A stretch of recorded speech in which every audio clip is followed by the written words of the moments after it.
কিমান দিনৰ মূৰত লগ পাই কেনেকুৱা লাগিল? বহুত ভাল লাগিলে। পুৰণা স্মৃতিবিলাক ইয়াত জড়িত হৈ আছিলে, আহি ভাল লাগিলে। হয় নে পাই? তাৰ আৰু এজনী ক'লৈ গ'ল? আৰু এজনী আছিলে বোলে? মই সৰু নামহে জানো তাই।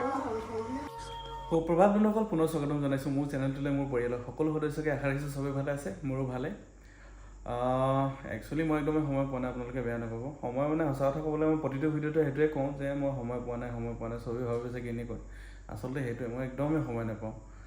তথাপিতো তাৰ মাজতে মই অলপ সময় উলিয়াই মই ভিডিঅ' চিডিঅ' বনাই ঢালি দিওঁ। মই কোনো প্ৰফেশ্যনেল ভিডিঅ' ক্ৰিয়েটৰ নহয়, নাই মই একচুৱেলি ভালকৈ কথা ক'ব জানো। মই এনেই জাষ্ট ভিডিঅ'টো দিওঁ যাতে আপোনালোকে কিবা এটা তাৰ পৰা শিকিব লগা থাকিলে শিকিব পাৰিব, কিবা এটা চাবলৈ থকা থাকিলে সেইটোও চাব পাৰিব। তো মই সেই হিচাপে ভিডিঅ' দিওঁ, কোনো বেলেগ মোৰ কাৰণ নাই তাৰ। কিয়নো মই ইমান কামত বিজি হৈ থাকোঁ। মোৰ ঘৰলৈ গ'লে মই জবত থকাকৈ মই ঘৰলৈ গ'লে বেছিয়ে কাম হয় একচুৱেলি। সেইটো কাৰণে মই ঘৰলৈ গ'লেও বেছি সময় নাপাওঁ। তো কোনো বেয়া নাপায় যাতে, ঠিক আছে? যদি কিবা ইনফৰ্মেশ্যন বা কিবা তেনেকুৱা থাকে মোক আপোনালোকে মেছেজ কৰিলেও হ'ল, মই চেষ্টা কৰিম, ঠিক আছে? কিন্তু আজি ভিডিঅ'টো মই অলপ একো নাই একচুৱেলি, ভিডিঅ'টো লাষ্টলৈ একোৱেই নাপাব চাগে। মই এনেই নৰ্মেলি কিছুমান ভিডিঅ' মই এডিট কৰি বনাম, তাত মোৰ কিছুমান ঘৰুৱা কথা আছে সেইবোৰ দেখাম। কিন্তু তাৰ আগতে মই এটা জাষ্ট কথা এষাৰ ক'ব বিচাৰিম, যিটো মই ভুক্তভোগী হৈ আছোঁ। সেইটো কাৰণে মই জনাব বিচাৰিম যে ৰিচেণ্টলি একচুৱেলি কি হ'ল, মোৰ ভাগিনজনী মানে এপেণ্ডিক্স আছিলে। এপেণ্ডিক্স আজি নহয় 2-3 মাহ হৈ গ'ল একচুৱেলি।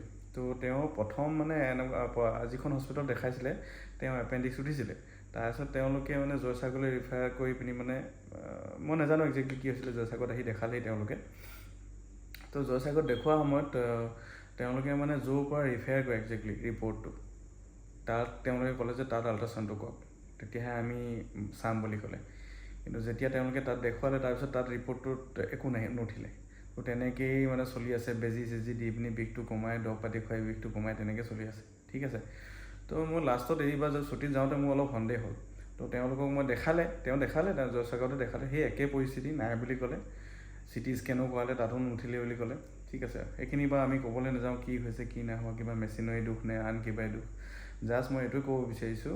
তাৰপিছত মই কৰিলোঁ কি, ডিব্ৰুগড়ত মানে সকলোৱে ৰিফাৰ কৰিলে, বহুত মানুহে, যে ভৱেশ্বৰ ভূঞা ছাৰ ডিব্ৰুগড়ত বহে GM হস্পিটেলত ৰাতিপুৱা 7টাৰ পৰা 9টা বজালৈকে, তাত দেখাওক, আপোনালোকে তাত উপায় দেখুৱাব যদি এপেণ্ডিক্স আছে, আৰু যদি নাই কিবা এটাতো আপোনালোকে তাত ভাল উত্তৰ পাব।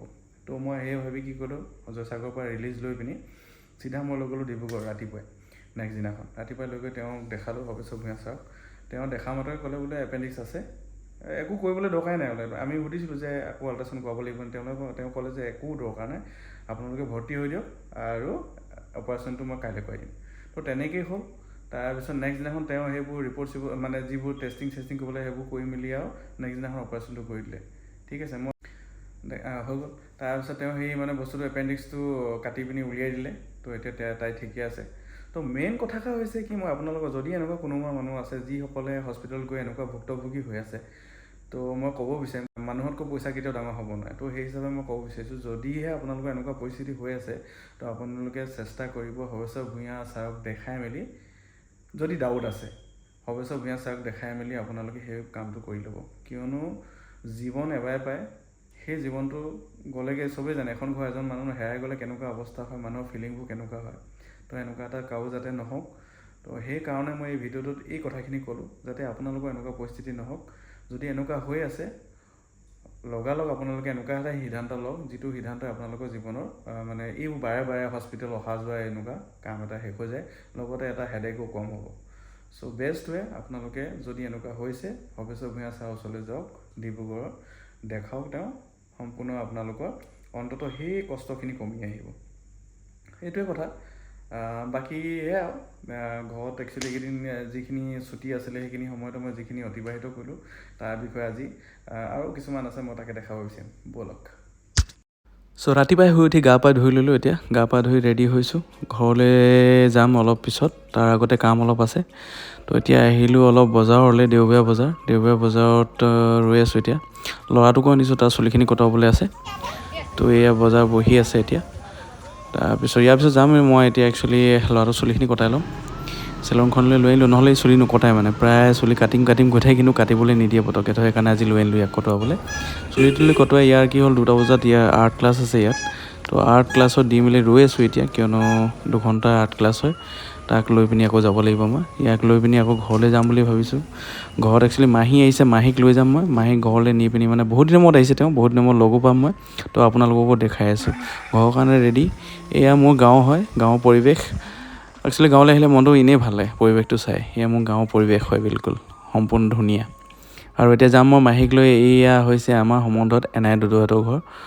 আৰু এইয়া সন্মুখত বহি আছে বোৱাৰীয়েক, মোৰ মামী হ'ব হিচাপত। আৰু এয়া দুদু, এয়া এনাই, ল'ৰাজন নাই অৰ্থাৎ মোৰ মামা আহিছে ক'ব লাগিব, মুকুন্দ কাই বুলি কওঁ আমি। তো মোৰ সম্বন্ধত মামা। এয়া সন্মুখত মোৰ মাহী হয়, এয়া মোৰ বাইদেউ, আৰু মোৰ লগৰ সন্মুখতে মোৰ মানুহজনী।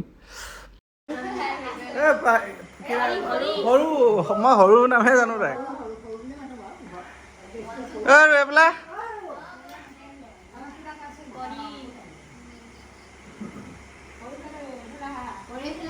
এই সন্মুখত দেখা চানাখিনি পাহিয়ে বনাইছিলে, তো খাই বহুত ভাল পাইছোঁ একচুৱেলি মই। গোটেইখিনি শেষ কৰি দিলোঁ খাই খাই। হেৰিকে এটা অকণমান লৈ কিমান দিনৰ মূৰত লগ পাই কেনেকুৱা লাগিল? বহুত ভাল লাগিলে। পুৰণা স্মৃতিবিলাক ইয়াত জড়িত হৈ আছিলে, আহি ভাল লাগিলে। ভাল লাগিলে ন? বহুত ভাল। এনেই পুৰণাৰ ভিতৰত আপোনাৰ স্মৃতিৰ ভিতৰত কি মনত আছে এনেই? এই পিছফালৰ শিমলু গছজোপা আছে, মথাউৰিটো, ঠিকে আছে। নদীখন। আচ্ছা, একজেক্টলি ঘৰ ক'ত আছিলে? আপোনালোকৰ জেগাডোখৰ, ঘৰডোখৰ নাম কি আছিলে? কোনখন ঘৰ? একেবাৰে তাৰ গোলাঘাটৰ মোৰ অৰিজিনেল বেটিয়নী ন? বেটিয়নীৰ নৰাপৰা গাঁও। আৰু এতিয়া বৰ্তমান আমি আছোঁ মৰঙী চাৰিআলিৰ মটৰগাঁৱত। মটৰগাঁও ন? মটৰগাঁৱত এই মৰঙী চাৰিআলিৰ পৰা প্ৰায় 1 কিলোমিটাৰ সোমাব লাগে। ঠিকে আছে। তো এই আমাৰ মাহী হয় দেই, একদম সৰুকালৰ পৰা আমি মানে একেলগে খেলা ধূলা কৰি ডাঙৰ হ'ল। আৰু মাহী বুলি ক'লে ই মানে বহুত ভাল পায় আৰু আগৰ পৰাই। চ' মাহী যাবলৈ ওলাইছে এতিয়া, তেওঁক আগবঢ়াই থৈ আহিমগৈ মই। তেওঁৰ কাৰণে আৰু এগৰাকী ৰৈ আছে। একচুৱেলি তেওঁলোকে নামলৈহে আহিছিলে, ওচৰে আমাৰ গাঁৱৰ ওচৰে। তো তাৰ নামষাৰ শেষ কৰি আমাৰ ইয়ালৈ আহিলে। আৰু এয়া হৈছে মাহীৰ লগত অহা তেওঁলোকৰ ঘৰলৈ আহিছোঁ এতিয়া, চানবচা বুলি কয়। চানবচাত তেওঁক এৰি পিনি এতিয়া গাড়ীখনত বহাই দিছোঁ, এতিয়া যাবগৈ। আৰু মই আহিলোঁ এইয়া এয়াৰপৰ্টলৈ, কিয়নো মই আজি যামগৈ ঘৰৰ কামৰ জেগালৈ। যোৱা সময়ত একো ভাল নালাগে ভিডিঅ' চিডিঅ' বনাবলৈ, সেইকাৰণে ভিডিঅ' বনোৱা নাই। এয়াৰপৰ্টত জাষ্ট এইটো অলপ ভিডিঅ' বনাই দিছোঁ। চ' আহি পাই ৰাতিপুৱা কামলৈ ওলালোঁ। কামলৈ আহিয়ে যি অৱস্থা, বাপৰে বাপ ইমান গৰম, 54 ডিগ্ৰী চলি আছে। আৰু লগতে সেয়া কাম চাম আছিলে, কাম চাম কৰি মেলি এতিয়া আকৌ জেগালৈ গৈছোঁ, য'ত আমি ৰিটাৰ্ণ হ'ম। পিছবেলা হ'লহি এতিয়া, টেম্পাৰেচাৰ অলপ কম হৈছে দেখিছে। পিছবেলা হৈ গ'ল, তথাপিতো এতিয়া 48 ডিগ্ৰী চলি আছে। কিন্তু কি কৰিব, উপায়তো নাই, কামটো কৰিবই লাগিব। তো সেই হিচাপে আমি এতিয়া গৈ আছোঁ এতিয়া নিজৰ গন্তব্যস্থানলৈ। তাৰপিছত আৰু সামৰিম আৰু কাম, কিয়নো গধূলি হোৱাৰ আগতে আমি গাড়ী জেগাত ৰাখিবগৈ লাগিব, ষ্টপ কৰি পিনি আকৌ নিজৰ ৰুমলৈ যাম মানে। চ' এয়া আছিল দিনটোৰ কাৰ্যসূচী। কেনেকুৱা লাগিলে ক'ব, যদি বেয়া লাগিলে বেয়া ক'ব, ভাল লাগিলে ভাল ক'ব। চ' আজিলৈ আহোঁ, বাই বাই, শুভৰাত্ৰি, গুড নাইট।